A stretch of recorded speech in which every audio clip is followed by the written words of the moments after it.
What's going on, everyone? Ash here, and it's time for another chapter of Sailor Moon. Chapter 30 Sailor Uranus, Hakura Tinkle, and Sailor Neptune. Machula Kanoi. As I said before, I'll say again, I'm bad with Japanese names. Well, the cover for the chapter is actually really nice. It's got a really nice chapter to it. So this one starts out. We see the Sailor Guardians meet the two new Sailor Guardians, Sailor Uranus and Sailor Neptune, and you see Venus is shocked, saying, "No way! What's going on? New Guardians? But we had no idea." Sailor Uranus says, "There is no need for you to know."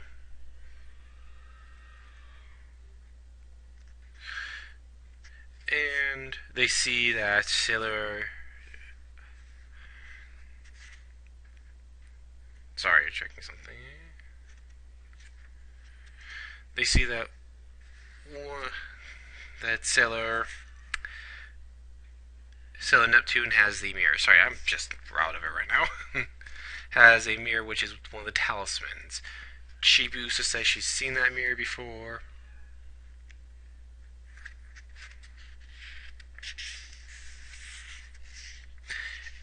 And they basically, Sailor Uranus says, "Don't get the wrong idea. We have no intention of fighting alongside you."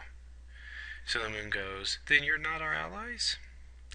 Then one of the new Guardians says, "I don't remember ever mentioning we were allies." So now they're wondering whether... So the Guardians are wondering, the Sailor Moon and the other Guardians are wondering if Sailor Uranus and Neptune are enemies or allies. Then Sailor Neptune plays her violin, which starts hurting everybody. And then Sailor Uranus... Wow. Right now I can't talk. Does the world shaking causes an earthquake, and everyone falls to the floor. Sailor Moon wakes up, looks around and sees Luna.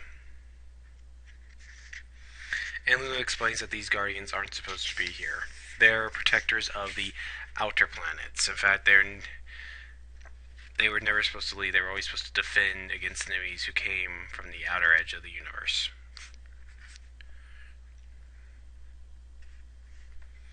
She's surprised they've been reborn here.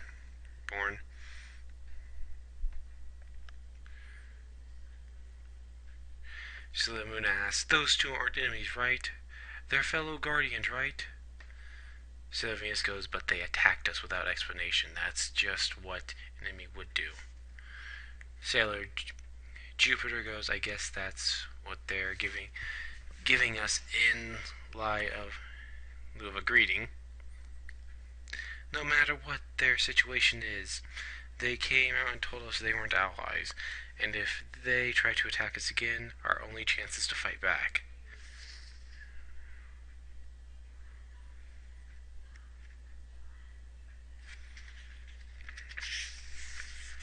Then we see Mamu-chan in bed with Chibiusa and Sailor Moon.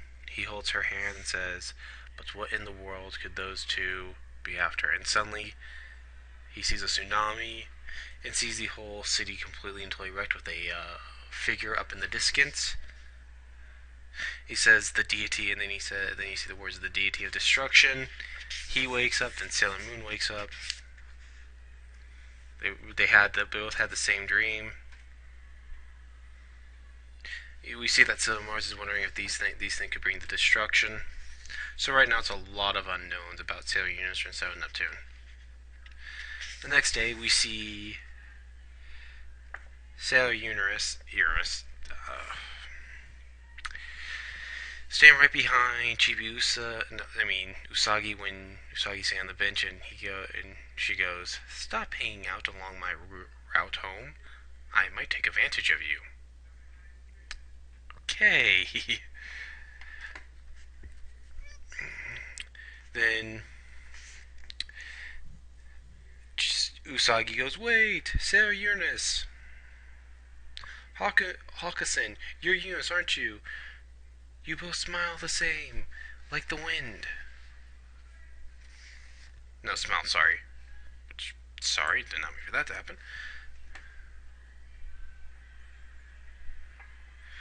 We're allies, aren't we? We're all Auxiliary Guardians, right? Why won't you tell us anything? She says, so Universe says, if it were possible, I would only wanted you to see me like this, without knowing anything more. Usagi. Hakusen, are you a man or a woman? Man or woman? Is it really that important? And it looks like Uranus is about to kiss Usagi when we see Mamoru-chan. And then Uranus goes, your prince has arrived, and she disappears. Mamoru-chan goes, Usa, what's the matter? Did that guy do something to you? And Usagi is upset, believing that she's hurt Tuxedo Mask really badly, because it looked like she was kissing another guy right there. Then we see Chibiusa running along, and apparently she had some homework to do. She wasn't able to finish a certain cup she was trying to make. She's apparently trying to make the legendary Holy Grail. When she went to her mother's room, she always saw the legendary Holy Grail and wanted to make one. And thought it was really pretty, so she was trying to make it. Apparently her mom has a really soft bed too. I'm not too surprised. Her mom is Queen of the Earth, so she would normally get the softest, most comfortable bed on the planet. But remember, Usagi, if Lord Beerus ever comes to visit Earth, he gets that bed. Just a warning. And then they ask, does Chibiusa want to go home? And she says, nope, I promised Mama that I wouldn't go back until I became a genuine guardian. She goes over to Momo-chan's house where we see that Usagi and Momo-chan are having a cup of coffee. Then Chibiusa runs in and asks if they are fighting. Then we see that Chibiusa goes, Usagi, you did something to make Momo-chan mad, didn't you? And Usagi's like, and then Chibiusa goes, like, you cheated on him. And then we see an arrow go right to Usagi's head. Or something. We see them both kind of worried, and Momo-chan and Usagi kind of worried. And then we see that Usagi has her own homework she has to do. But Chibiusa says, wait, you have to help me too. Usagi goes, okay. And so her and Momo-chan have to make the legendary Holy Grail. Usagi leaves to go get beads, and we see Momo-chan trying to make it, and lo and behold, they actually make the legendary Holy Grail. Wow. For a clay statue, that's actually really impressive looking. Momo-chan's really good at that.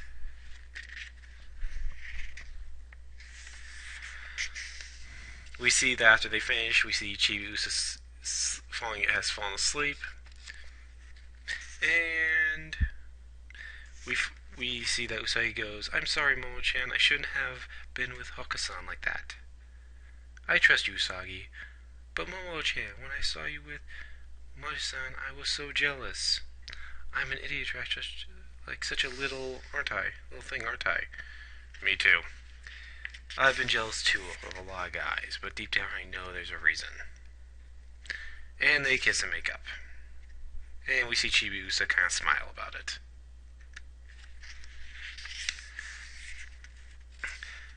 Next we see that Amy-chan got a perfect score, and Usagi, not so much. We'll see that there's a girl there that got a really high score, better than Amy. Which naturally she's probably a villain then. And so to that we see that Amy-chan gets a trial moment at the school, and she goes in. She goes into science class, and she sees this girl who got the higher score than her. Looks like she has this is a miniature universe. Yes, they created a miniature universe in her science class. I don't think that's a very good thing. So after that, Amy Chan goes exploring and takes a look around and sees a door, and booyah, see that there are enemies there.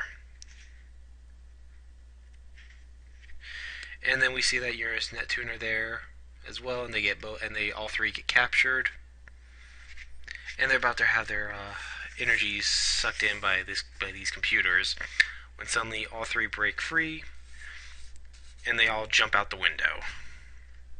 Then we hear Amy Chan go, Mercury power, plant power, makeup, and transform. Uranus and Neptune escape as well, jump out the window, and land on trees. And land in some trees, and then we hear them both say, we hear one of them, Uranus, say, I don't think we can attend the academy anymore. Neptune goes, seems so. They also say, she really did something. We could have done without, huh? So Mercury transforms and fights her. Things are looking kind of bad when the other Sailor Guardians appear. They start the fight. Uranus and Neptune join the fight. And Uranus busts out her magical talisman as well, which is a sword. Really cool looking sword, too. And they destroy the monster. And the other Guardians are wondering if they're really allies or enemies. They're not sure yet. And then at the very end, we see that there's a new student, a new person entering the school. It's Sintesi Molo, who is Sailor Pluto. You could tell, it's Sailor Pluto. So Sailor Pluto is going undercover to join the school. Doesn't her responsibility being the timekeeper? Not good. But anyways, that's the end. That's the end of Volume 6 for Sailor Moon, and so far, good arc. This has always been a pretty good arc. It's gonna get a lot darker pretty soon, and I mean, it gets dark at the end. But yeah, but yeah, that's for another, that's not till next time. But next up is Volume 7. Anyways, that was it for this chapter. This is Ash saying so long. I'm out. Good night.